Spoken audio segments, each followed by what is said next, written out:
Hello my friend, જય સ્વામિનારાયણ. આજે જવું છે આપણે 9th standard IB Patel English medium self finance સ્કૂલના લાસ્ટ યરના સોલ્યુશનમાં. એટલે કે 2024-25ની ફર્સ્ટ એક્ઝામનું આ પેપર છે અને એના ઓબ્જેક્ટિવ્સ આપણે સોલ્વ કરવાના જ. ઓબ્જેક્ટિવ સિરીઝનો ગોલ લઈને આપણે નીકળ્યા છીએ. તો સ્ટાર્ટ કરીએ. First objective, √4⁻². ચલો, 4⁻² ને બેટા ડિનોમિનેટરમાં લઈ જઈએ તો પાવર થઈ જશે positive as per laws of exponent, right? Now 4 square is 16, square root of 1 is 1 and square root of 16 is 4. So right answer is 1/4. Come on, next one. A and B 5:7 ratio આપ્યો છે, બે એંગલનો ratio, and the angles are supplementary angles. Supplementary નો મતલબ શું થાય? Addition 180. Supplementary મતલબ addition 180. તો આપણે માની લઈએ angle A plus angle B is equal to 180 because they are supplementary angles. First માટે 5x, second માટે 7x.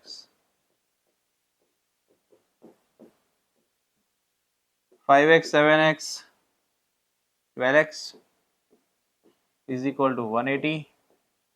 12 જશે બેટા right side ડિવિઝનમાં.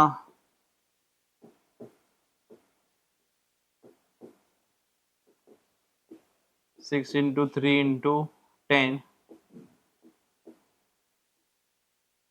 6 into 2, 6 6 cut, 2 5s cut, 3 5s 15.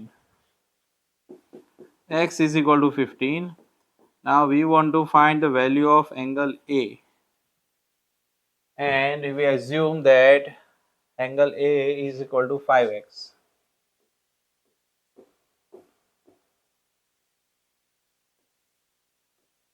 X replaced by 15 and 15 5s answer will be 75. Thales belong to which country? As per chapter number 5, Thales belong to Greece. The number of interwoven isosceles triangles in a C yantra. Answer is 9. Interwoven isosceles triangles are 9 in a Sri yantra. Okay my friends, તો જો આ ટાઈપના તમને બધા ચેપ્ટર્સના objective ના solutions જોઈતા હોય, તમારી બધી જ સ્કૂલના, આણંદની મોસ્ટ રેપ્યુટેડ બધી જ સ્કૂલના ઓબ્જેક્ટિવના સોલ્યુશન્સ, એટલે કે એના PYQsના સોલ્યુશન, લાસ્ટ યરના બધા ક્વેશ્ચન્સની PDF, all subjects, not only main 4 subjects, Hindi Gujarati બધા સહિત બધા જ એક્ઝામની, first exam, second exam, final exam, right, plus paper sets, first exam paper set, second exam paper set and final exam paper set. તો બધું જ તમને એક જ જગ્યાએ ફ્રી ઓફ કોસ્ટ મળી જશે. આપણી આ એન્ડ્રોઈડ એપ્લિકેશન છે ઓમ લર્નિંગ એપ. તમે પ્લે સ્ટોરમાં સર્ચ કરીને પણ ડાઉનલોડ કરી શકશો, એન્ડ્રોઈડ પ્લે સ્ટોર. પ્લસ આ વિડીયોના ડિસ્ક્રિપ્શનમાં પણ હું આની લિંક મૂકી દઈશ.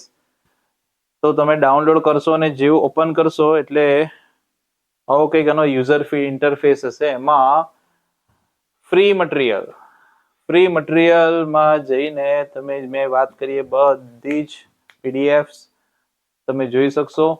Paper set, previous year questions બધું જ.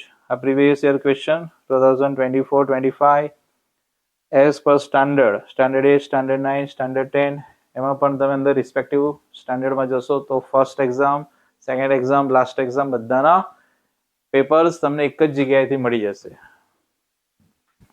પ્લસ આખું વર્ષ જે કંઈક અપડેટ્સ તમને મળતી રહે એની માટે stay connected, follow us on social media accounts. આ બધા જ અમારા સોશિયલ મીડિયા એકાઉન્ટ્સ છે, તમે એને ફોલો કરી શકો છો. યુટ્યુબ ચેનલનું નેમ છે આપણું Omdev sir Anand. Second option છે તમે ઇન્સ્ટાગ્રામથી આપણને ફોલો કરી શકો છો. આપણા ક્લાસીસને, આપણા ઇન્સ્ટિટ્યૂટને ઓમ ઇન્સ્ટિટ્યૂટ નેમ છે, ઓમદેવ સર આણંદ નેમ છે, એમાં પણ સેમ જ. ફેસબુકમાં પણ તમે આ આઈડીને ફોલો કરી શકો છો, સેમ નેમ છે ઓમદેવ સર આણંદ, અને વોટ્સએપ ચેનલમાં પણ તમે QR કોડ સ્કેન કરીને ફોલો કરી શકશો. અને હા, આ 4 સોશિયલ મીડિયા એકાઉન્ટ્સની લિંક હું આ ડિસ્ક્રિપ્શનમાં મૂકીશ. તો એવરી મંથ, એવરી 6 મંથ જે કંઈક તમારી first exam, second exam, final exam આવશે ત્યારે આ બધી જ અપડેટ્સ હું તમને આપતો રહીશ. તમારા paper solution regarding, plus Gandhinagar બોર્ડથી ગુજરાત બોર્ડ રિલેટેડ જે કંઈક અપડેટ્સ આવતી હોય, તમારા પેપર સ્ટાઇલ રિલેટેડ, તમારા બ્લુ પ્રિન્ટ રિલેટેડ, તમારા વેઇટેજ રિલેટેડ, તો આ બધી જ અપડેટ્સ, એના વિડીયોઝ તમને આનાથી ન્યૂઝ તમારા સુધી પહોંચશે અને એ તમને ઘરે બેઠા બધું જ મળી જશે. આઈ હોપ કે આ તમને બધું ક્લિયર થયું હશે. y square minus y plus 3, then p of 3 is equal to what?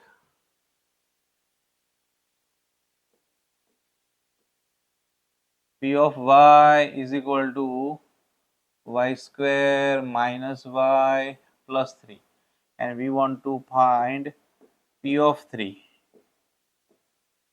P of 3, that means replace y by 3.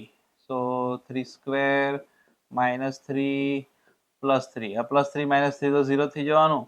તો આન્સર આવશે લાસ્ટ આપણો 3 square is equal to 9. Done. Next. Multiply 6 root 5 into 2 root 5. અને મલ્ટિપ્લિકેશનનું આપણને ખબર છે method, order doesn't matter.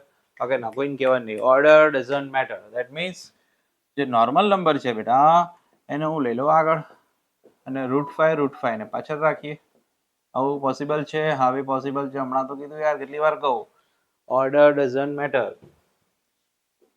આ બે multiply થઈને કરશે 12, અને √5 મલ્ટીપ્લાય થઈને બેટા થાય 5, અને 12 5s are 60. Answer is 60. What is the abscissine ordinate? જો ભાઈ કોઈ કહેવાને કહી દઉં, આ x કોઓર્ડિનેટને જ આપણે કહેતા હતા એબ્સિસા. આગળ ના બોલો. અને y કોઓર્ડિનેટ એને કહેતા હતા ordinate.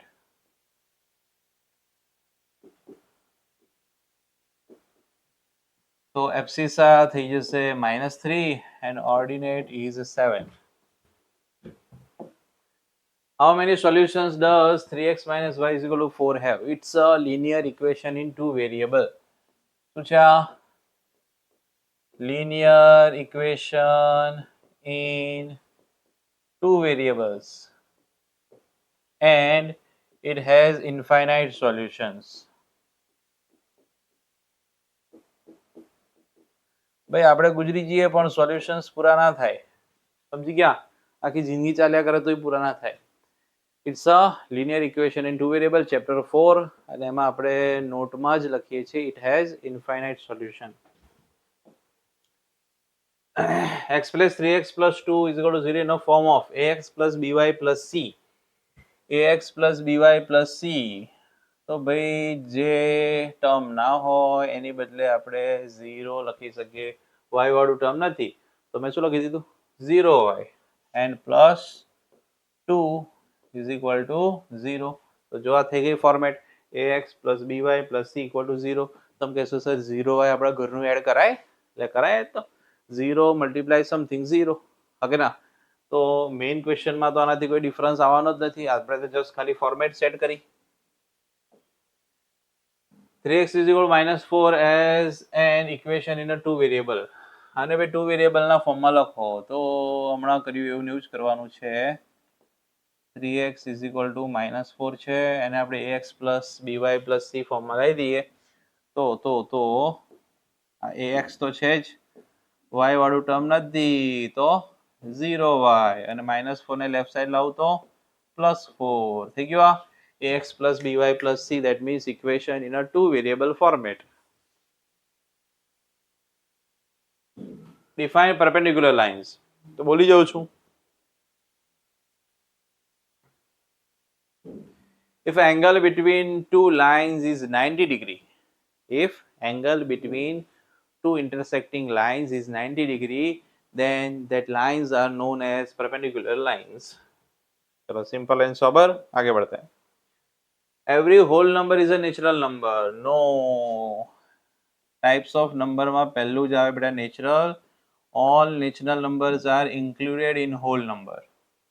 all natural are included in whole but all whole are not included in natural. કેમ કે એક જ મેમ્બર પહેલો જેવો છે 0. 0 is whole number but not natural. અને સ્ટેટમેન્ટ એવું કહે છે કે બધા જ હોલ નંબર્સ નેચરલ નંબરમાં આવી જાય, એનો મતલબ સ્ટેટમેન્ટ ફોલ્સ છે. 0.50 lies in a first quadrant. જો તમારે યાદ રાખવાનું બેટા, બેમાંથી કોઈ પણ કોઓર્ડિનેટ 0 હોય કાં તો બંને કોઓર્ડિનેટ 0 હોય તો એ ક્યારેય કોઈ ક્વોડ્રન્ટમાં હોય નહીં. દે lie on axis. If x coordinate 0 then lie on y axis, and if y coordinate 0 then it lie on x axis. ક્યાં આગળ? on x axis. કોઈ ક્વોડ્રન્ટમાં તો હોય જ નહીં, એટલે સ્ટેટમેન્ટ આપણું ફોલ્સ છે.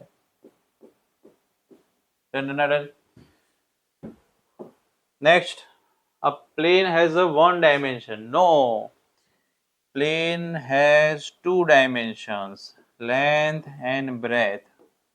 So it's a false. Next, three lines pass from the given two distinct points. By 3 શું 2 પાસ ના થાય. From two distinct points one and only one line can pass. From two distinct points only one line can pass. અને અહીંયા તો એમણે કહી દીધું છે 3 lines. ઓહો હો હો, થોડી શરમ કરો. 3 lines પાસ થતી હશે? So statement is false. So done. 15 objectives are complete. I hope કે તમને આવી પટેલના સેલ્ફ ફાઇનાન્સના બધા જ ઓબ્જેક્ટિવ્સમાં બરાબર પ્રોપર ખ્યાલ આવી ગયો હશે. જો તમે હું ડેલી જે વિડીયોઝ અપલોડ કરું છું એ જસ્ટ ખાલી બેસીને સમજશો તો પણ તમારા પેપરમાં જે કંઈક હવે પેપર તમારું સ્કૂલનું આવવાનું છે એમાં બધા જ ઓબ્જેક્ટિવ્સમાં તમને કંઈક ભગવાન લાઇટ કરાવશે.